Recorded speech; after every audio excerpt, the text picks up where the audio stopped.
আসসালামু আলাইকুম। আশা করি সকলে ভালো আছেন। আলহামদুলিল্লাহ আমি ভালো আছি। আজকে কথা বলবো আপনাদের সাথে হাঙ্গরি বিষয় নিয়ে। হাঙ্গরি ভিসা রেশিও, হাঙ্গরি কি অবস্থা এই বিষয় নিয়ে। তো সর্বপ্রথম আপনাদেরকে ক্লিয়ার করে দিই, যারা হাঙ্গরিতে আসতে চাচ্ছেন তো তার আগে বলে নিই, হাঙ্গরি হচ্ছে ইউরোপিয়ান ইউনিয়নের পঞ্চমযুক্ত একটি কান্ট্রি।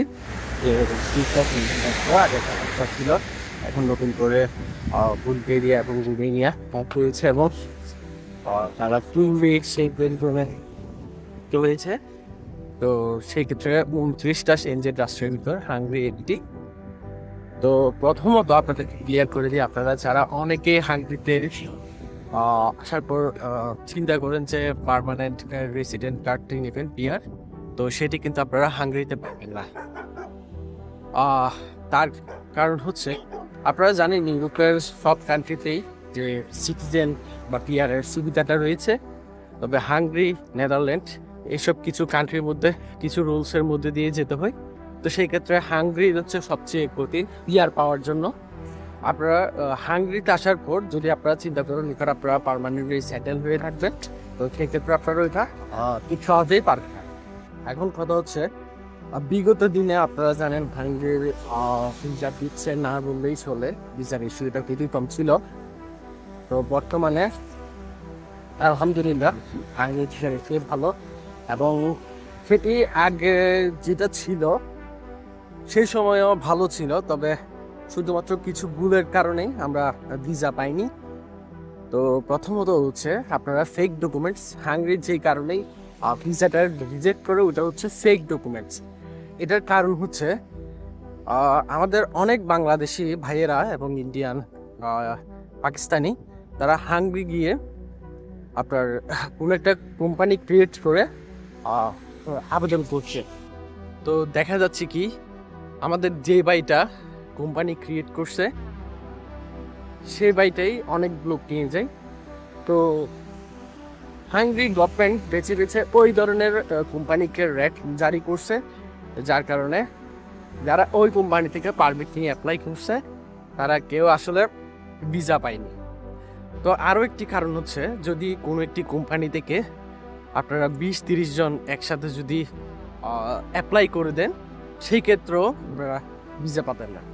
আপনারা জানেন যে 100 জন ফাইল দিলে তার মধ্যে 3 জন ভিসা পেয়েছে, শুধুমাত্র তারা হচ্ছে যারা জেনুইন ডকুমেন্টস এবং জেনুইন কোম্পানি থেকে পারমিট পেয়েছে তারাই ভিসা পেয়েছে।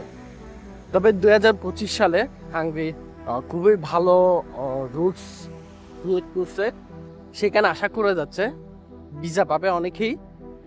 ভিসা রেশিওটা আলহামদুলিল্লাহ ভালো থাকবে, তবে আপনাদের জেনুইন ডকুমেন্টস থাকতে হবে। সেই সাথে তারা অ্যাড করেছে একটা ব্যাংক স্টেটমেন্ট, তারপর হচ্ছে আপনার সার্টিফিকেট ম্যান্ডেটরি। সার্টিফিকেটটা আসলে হচ্ছে আপনি যে আসলে হায়ার সার্টিফিকেট, যেমন ধরেন গ্রাজুয়েশন কমপ্লিট করা সার্টিফিকেট, এই ধরনের সার্টিফিকেটটা ওরা এটা উল্লেখ করে নেই, শুধুমাত্র আপনার একটা সার্টিফিকেট হলে হবে। আপনার ছোট্ট একটি ভুলে আপনার ভিসা রিজেক্ট হওয়ার চান্স থাকে। তো আপনি যদি অরিজিনাল ডকুমেন্টসটা দেন তাহলে আপনার ভিসা রিজেক্ট হবে না। তো অনেকেই মনে করেন আমি একটা ভালো স্টেটমেন্ট দেখাই, আসলে ভালো স্টেটমেন্ট দেখাতে গেলে তো আপনাকে যদি ধরেন ফর এক্সাম্পল আপনি বাংলাদেশের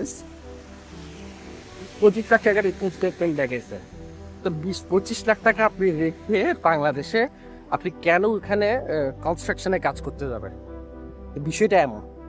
তো আপনারা আপনার যেই রিলেটেড কাজ করছেন আপনারা চেষ্টা করবেন, আপনি যদি হাঙ্গরিতে অ্যাপ্লাই করার ইচ্ছা থাকে তাহলে আপনারা চেষ্টা করবেন 6 মাসের একটি স্টেটমেন্ট করতে।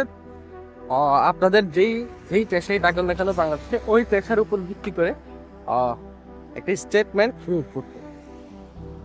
তারপর হচ্ছে 2025 সালের রুলসের মধ্যে তারা যে আরেকটি রুলস করেছে সেটি হচ্ছে অ্যাপয়েন্টমেন্ট সিস্টেমটা ওরা একটু ভিন্ন করেছে। তো ওটা হচ্ছে আপনারা যারা ওয়ার্ক পারমিট পেয়েছেন, ওয়ার্ক পারমিটটা যদি ফেক হয় বা কোনো রেড অ্যালার্ট জারি যদি ভুলভাল হয়ে থাকে তাহলে আপনারা অ্যাপয়েন্টমেন্টই পাবেন। আপনারা যে অ্যাপয়েন্টমেন্ট নেবেন ওটা পাবেন, তারা দিবে না এম্বাসি থেকে। তখন আপনারা বুঝতে পারবেন আপনাদের আসলে ওয়ার্কটা রিয়েল নাকি ফেক। মোট কথা হচ্ছে, আপনি যদি কোনো ফেক ডকুমেন্টস দিয়ে থাকেন তাহলে আপনারা অ্যাপয়েন্টমেন্ট পাবেন। তো এবার আসুন আপনারা হাঙ্গেরিতে আসার পর কেমন স্যালারি পাবেন। তো এটা হচ্ছে আসলে হাঙ্গেরিতে আসার পর আপনারা 800 থেকে 1000 ইউরো মতো ইনকাম করতে পারবেন। তবে এটা সম্পূর্ণ নির্ভর করে আপনাদের স্কিলের উপর। আপনাদের স্কিল যদি আরেকটু ভালো হয় তাহলে অবশ্যই আপনারা আরেকটু ভালো স্যালারি পাবেন। তবে যেসব এজেন্সিরা বলে হাঙ্গেরিতে গেলে অনেক টাকা স্যালারি বলতে আপনার 1500-1600 ইউরো স্যালারি পাবেন, ওগুলো আসলে ফেক।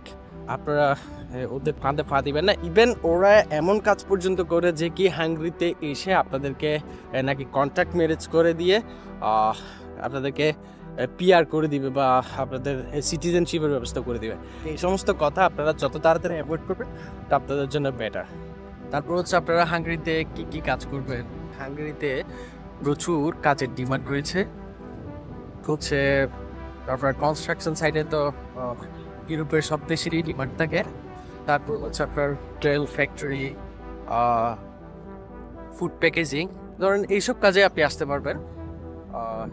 তারপর যারা স্কিল ওয়ার্কার বা তারা ওইসব কাজের উপর যাদের স্কিল ওয়ার্কার আছে তারা স্কিল বা আসবে।